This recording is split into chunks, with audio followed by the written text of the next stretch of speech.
Hello, everyone. Welcome to the Sports Lock Podcast. I'm your host, Ben Mostaller, and tonight we have the 2023 AFC East Divisional Preview. If you haven't checked out the channel yet, you can check out the AFC North and South that have happened in the last 2 weeks.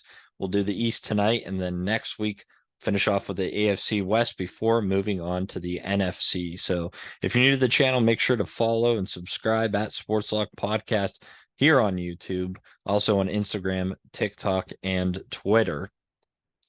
So we're going to jump right into it this evening, and we're going to go team by team, break down the fantasy impact of that offense and defense, eventually then getting to the rankings and kind of my sleepers and busts for the division. At the end of all the divisional previews, I will put out a podcast doing my rankings, doing my sleepers and busts to get you prepared for the fantasy football season, which we're 50 days away from the start of the season. So first we start with the Buffalo Bills, who won their division for the third year in a row and tied their best record in team history at 13-3. Now, one game didn't count, of course, due to Damar Hamlin having that injury that caused him to go out by ambulance. But they lost in the divisional round of the playoffs to the Bengals. That was the way that the Bills ended the season, and they've kind of had that rough patch the last few seasons where they were Super Bowl contenders and they just couldn't quite get there. Now, during the offseason, they went out and signed running back Damian Harris from the New England Patriots and running back Latavius Murray from the Denver Broncos, each to 1-year deals to add to their running back core. Devin Singletary, we talked about last week, is out. And they drafted Dalton Kincaid, the tight end from Utah.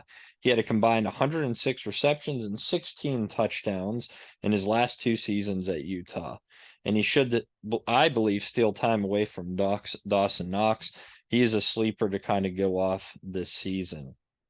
But we'll start with the quarterback, Josh Allen, who finished quarterback 2 with 4,283 yards, which was sixth best amongst quarterbacks, 35 touchdowns, which was tied for second, and 14 interceptions, which was tied for second worst. He did run for 762 yards, which was third best, and 7 touchdowns, which was tied for third. Now, this season, the offense really hasn't changed much. A little bit of a change at running back and a new addition at tight end, but you still have your top 2 wide receivers there. So, taking that into note and how great Allen has been the last few years, he was a top quarterback in fantasy in 2020 and 2021. He's arguably the best quarterback to draft at QB1, but as Mahomes did last year, now they flip-flop. So I would prefer Mahomes over Josh Allen just a tad bit more, but you're not wrong going with either of them. And if you can get Josh Allen at the better value, then I would risk taking Allen right there at QB2. James Cook is the starting running back for now. He's going to have some competition with Damian Harris and Latavius Murray. But although James wasn't the lead back last year, he was behind Devin Singletary. He did average almost 6 yards per carry, which is phenomenal. If he would have averaged 10 carries per game at 5 yards per carry, he would have finished around 800 yards. He add in a couple more receptions and a few more touchdowns, and he could have easily been right around the RB21, in my opinion. So for this year, I am a little concerned with Damian Harris and Latavius Murray taking away some time. And last year, Latavius Murray finished better than any of the two in fantasy, but right now he's listed as the RB3. So I still think that Cook's going to be the main back to start, but he'll have little leash on him because you got a great running back in Harris and Murray right behind him. So I would just be very cautious drafting a Bills running back, as you might do in a lot of years. Also, Josh Allen's rushing ability. So he's my RB30, as does ESPN have him there as well. Now we got to talk about 2 great receivers, Stephon Diggs and Gabe Davis. Now, Allen's best wide receiver is Stephon Diggs, who finished wide receiver 4 last year with 108 receptions, which was third best amongst wide receivers, 1,429 yards, which was fifth best amongst wide receivers, with 11 touchdowns, which was tied second. Diggs has finished in the top 10 since the 2020 season as well, so he's been very reliable. Now, Gabe Davis on the other side finished wide receiver 35 with 48 receptions, 836 yards, and 7 touchdowns. He also did miss 2 games, but this was his best season yet. So when we take a look on this upcoming season of 2023, I believe that Diggs is still going to be a top fantasy wide receiver. He could easily finish as number 1, but I have him right now as my wide receiver 5. With Cooper Kupp returning, ESPN, how he finished last year. ESPN has him at 6. I have him at 5, but with Kupp returning, I think he drops 1 spot below. And Gabe Davis, ESPN, I don't think is giving him enough love. He did finish wide receiver 35 last year, and they have him as wide receiver 48. I do think he dips a tad bit. I think the 7 touchdowns are a little too high, so he's my wide receiver 41. And we have tight end Dawson Knox. Now, Knox is still listed as the number 1 tight end on the depth chart, but easily Kincaid could take over, and a lot of people believe that he'll finish better than Knox. But last year, Knox was a top 15 tight end. He finished 14th with 48 receptions, 517 yards, and 6 touchdowns. Knox was looking to have a much better year. I think a lot of people were high on him. He did finish with 3 less touchdowns. And with the addition of Kincaid, you kind of have to take that into consideration. Same with the running back position. Not a guy like last year that I was going to go after. This year, I would have him as my tight end 23. ESPN has him at tight end 30. Kincaid, ESPN has at tight end 18. So they're extremely high on him. It'd be tough for me to draft a rookie tight end like that, especially with Knox back there. So I would just kind of stay away from that tight end backfield. Now, their defense is top 5, so if you get a chance to draft them, do so. The pros are that they have good new additions to the team. Kincaid, great running back additions, and Harris and Murray. The cons are, though, can the Bills overcome that playoff hump? They have gotten there, but they haven't gotten over the hump to get to the Super Bowl. So will this team be able to get them there? Last year, they were 13-3. I projected 13-4. Obviously, that game where they just called it a draw because of DeMar Hamlin caused it to be that way. So easily it could have been 13-4. This year, I think they do a little bit worse and go 12-5. You have an up and coming Jets team that's going to be a lot tougher in the division. You're going to have the Dolphins. That's going to be a lot tougher, and they don't have that easy of a schedule. So I'm going to say 12-5 for the Bills. Next, we have the Miami Dolphins. The Dolphins finished second in the division with a 9-8 record, making the playoffs for the first time since 2016. The Dolphins ultimately lost to those Bills in the divisional round. Now, in the offseason, they re-signed Tua to a 1-year deal. They also added wide receiver Robbie Anderson from the Arizona Cardinals to a 1-year deal, and tight end Tyler Kroft to a 1-year deal from the Niners. They went out and drafted Cam Smith at cornerback in the 2nd round, and then they got a running back that a lot of people are high on, Devin Achaney, running back, Texas A&M. Now, the quarterback's Tua Tagovailoa. And even with Tua missing games due to concussion, he missed 4 in total. He still finished quarterback 14 with 3,548 yards, 25 touchdowns, and 8 interceptions. Now, if he was healthy, he was on track to finish quarterback 5 if he would have played just those 4 other games. So that's crazy that there was that much of a margin there. Now, this year, I think he continues to improve. He's still got weapons in the wide receiver core. And I think he just takes that next step up. I think he can easily finish right inside the top 5. So I think he's worth the risk. Right now, ESPN has him at quarterback 13, which is crazy. I think he could easily be a starter for you. So if you miss out on some of the top guys, Tua is sitting there. I really like him there. In an auction league, probably a very good price that you can get him for. He had some big games last year. Obviously, then you got to look at the concussions that made him not do so well.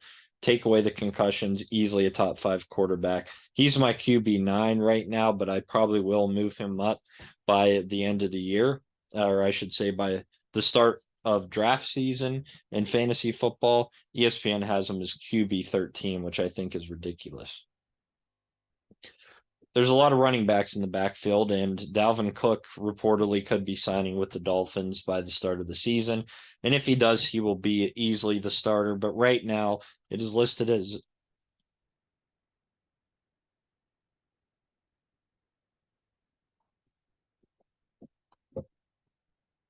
Raheem Mostert, who is not a bad running back, but he's not the greatest. He had 891 yards for 3 touchdowns last season. My projection for him is that it's just like Buffalo. It's a crowded backfield. Any of those guys could pop off. It's too early to predict where he would finish, but right now he's projected around RB 42. Now, the wide receivers are two of the best in the league, Tyreek Hill and Jalen Waddle. Waddle, I was a lot lower on last season, and I was wrong with that. I thought he would be a bust, but he wasn't. Tyreek Hill, on the other hand, he was underrated last season. He had 119 receptions, which was second best, 1,710 yards, which was second best, and 7 touchdowns. Now, we thought going from Mahomes to Tua that he'd underperform, and he did not do that at all. He was wide receiver 2 last year. Waddle surprised many, I believe, finishing wide receiver 8, 75 receptions, 1,356 yards, and 8 touchdowns. So he had one more touchdown than Hill. Now, I see Hill adding another touchdown or 2 this year. And the yards and receptions, I don't think he'll quite hit there. I think the ball will move a little bit more around.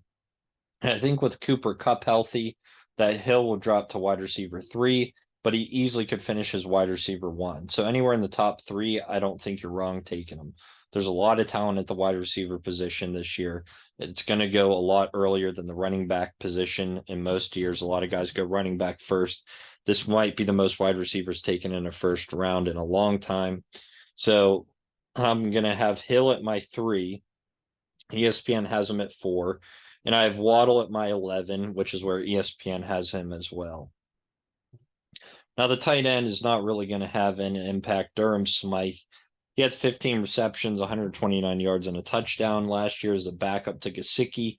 Now that Gesicki went to New England, Durham will definitely get more looks, but it's going to be nothing crazy. With his stat line, I think that'll finish around tight end 37. ESPN even has it worse at tight end 46. Now, the Dolphins' defense was pretty rough in fantasy last year. They did try to improve in the draft, so it's tough to see where they will be. But the pros are that Tua and Tyreek will continue to develop their relationship, and if you get Dalvin Cook, it just changes the game. Some cons, though, are that the defense isn't as good as it should be, and they did take a hit at running back and tight end, at least for the time being, which kind of hurts their offense. Last year, they went 9-8. That's what I projected. This year, I think they do one game better at 10-7. Next, we have the New England Patriots. New England missed the playoffs and finished 3rd in the division with an 8-9 record. And this was also their second worst record since 2000. They did go out and sign tight end Mike Gesicki from the Dolphins, as I just said. They did sign wide receiver Juju Smith-Schuster from Kansas City and running back James Robinson from the Jets, both to 2-year deals. They went out and got some help at the defensive position primarily. They got Christian Gonzalez at cornerback in the first round with the 17th overall pick. And in the second round with the 15th overall pick, they got Keon White, a defensive end from Georgia Tech. Now, Mac Jones finished quarterback 22, 2,997 yards, 14 touchdowns, 11 interceptions. He downgraded in year 2, but also played in 3 less games. If he was healthy, at best, his projection would have been QB 17. So arguably, you take a look at Jones, you add Mike Gesicki, you add Juju Smith-Schuster. This is probably his best receiving core out of the 3 years, but he still doesn't have the wide receiver depth that I like. I have him as my QB 24, ESPN QB 29. Ramondre Stevenson had an insane breakout year last year. He shocked the world, finishing RB7 with over 1,000 yards, 5 touchdowns, 69 receptions, which was third best, and 1 touchdown. Now you get rid of Damian Harris. It's his backfield now. My question is, will he be able to produce? Because as a starter, he performed a lot worse than he did as coming as a backup. So I think those receptions drop quite a bit from 69. I think that was really a lot. They used him, not as much as Harris in the passing game. They used him more, but I think they'll try to run him harder this year. Right now, he would be my RB13, but I think he has so much upside. It's tough to not put him in the top 10 over some of those guys. Some guys are just extremely close. It's hard to pick. Maybe at the end of preseason, if we know more, I'll move him up a little bit. I highly doubt that I'll move him down at all. He right now on ESPN, he's also RB13, but watch out. He could be a sleeper to finish in the top 5. The wide receivers, Devontae Parker and Juju Smith-Schuster. Juju finished wide receiver 27 last year, 78 receptions, 933 yards, and only 3 touchdowns for the Chiefs. Parker, much worse, wide receiver 68 last year. Juju is new to the team, of course, but he has a huge quarterback downgrade from Mahomes to Jones. So I see his receptions and yards going down. I think he'll finish wide receiver 38. ESPN has him 44. And Parker, I have him as my wide receiver 86, ESPN wide receiver 88. Now, the tight end duo is probably the strongest tight end duo in the NFL this year for the Patriots. Hunter Henry, Mike Gesicki. Right now, Henry was their guy last year, so he's listed number 1 on the chart. He finished tight end 22 with 41 receptions, 509 yards, and 2 touchdowns. Gesicki was 1 spot below with just 9 less receptions, but almost right over about 1,500 yards less, but he added 2 more touchdowns. Now the projection, both tight ends will be utilized, so it's very hard to tell how they'll finish. Henry is at tight end 31 for ESPN, Gesicki tight end 20. I think Gesicki is the more talented tight end. However, where do they go? How does it go? I have Gesicki as my tight end 20. I have Henry as my tight end 31. So it could be hit or miss. I think any of those guys could pop off. More likely, I could see Gesicki popping off. But if they're going to utilize them both, I don't think either of them will really have a big fantasy impact. Now, the defense was number 1 last year. So if you want a defense, get the Patriots.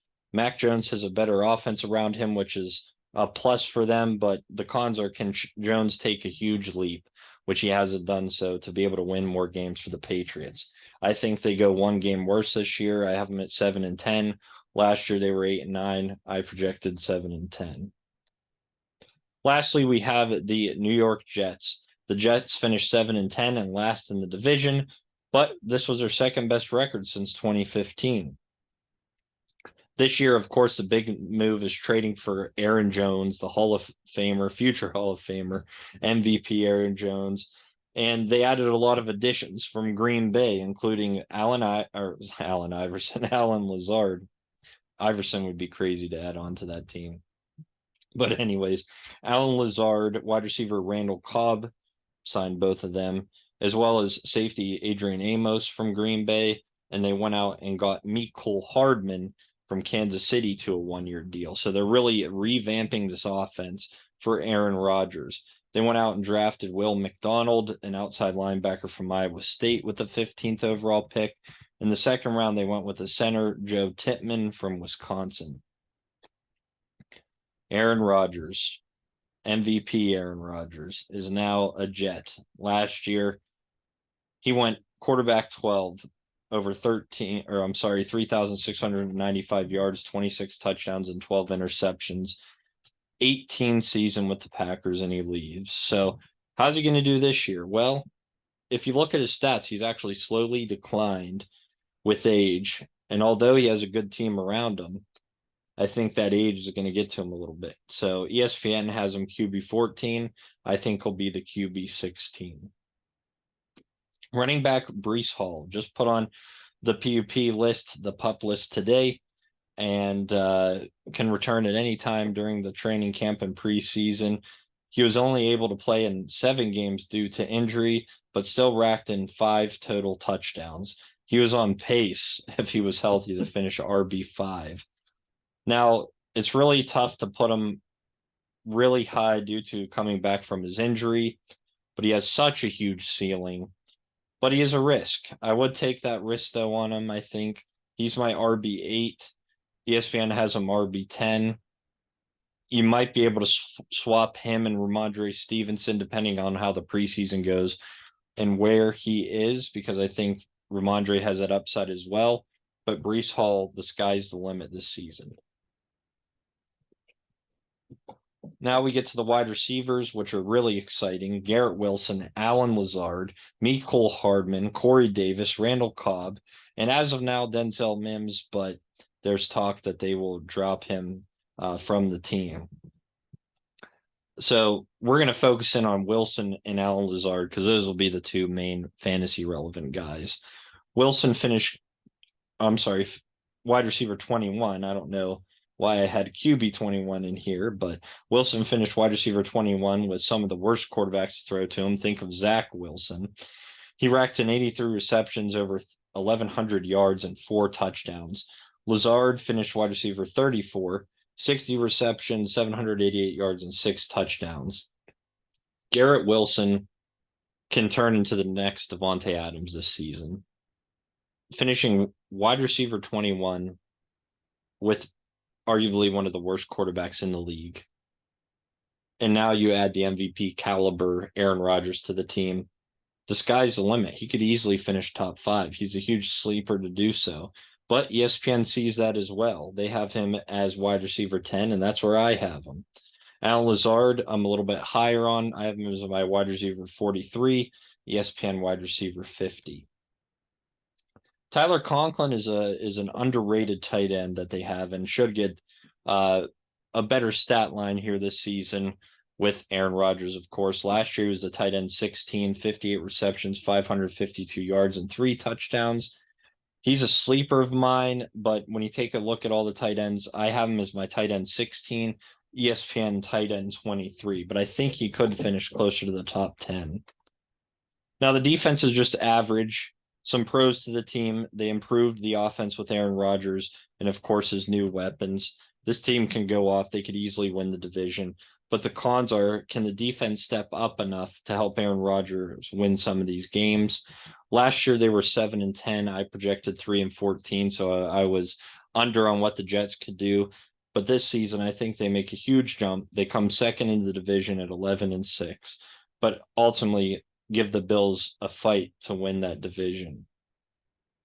Now, if we're taking a look at all the guys that we just spoke about and we're trying to make a team, the best players would obviously be Josh Allen, Breece Hall at running back, Tyreek Hill at wide receiver, and Mike Gesicki, in my opinion, as far as talent at tight end. I think Conklin will be the better tight end, and he's a sleeper of mine, as well as Tua, James Cook for the Bills, and Gabe Davis for the Bills. And some busts would be Mac Jones. If he hasn't proven himself yet, I don't think he will. Raheem Mostert, I think that his job will be taken, especially if Cook shows up, or if they use a Chaney at all, it'll be taken. Juju Smith-Schuster, I think, will be a bust. He's definitely getting that quarterback downgrade from Mahomes.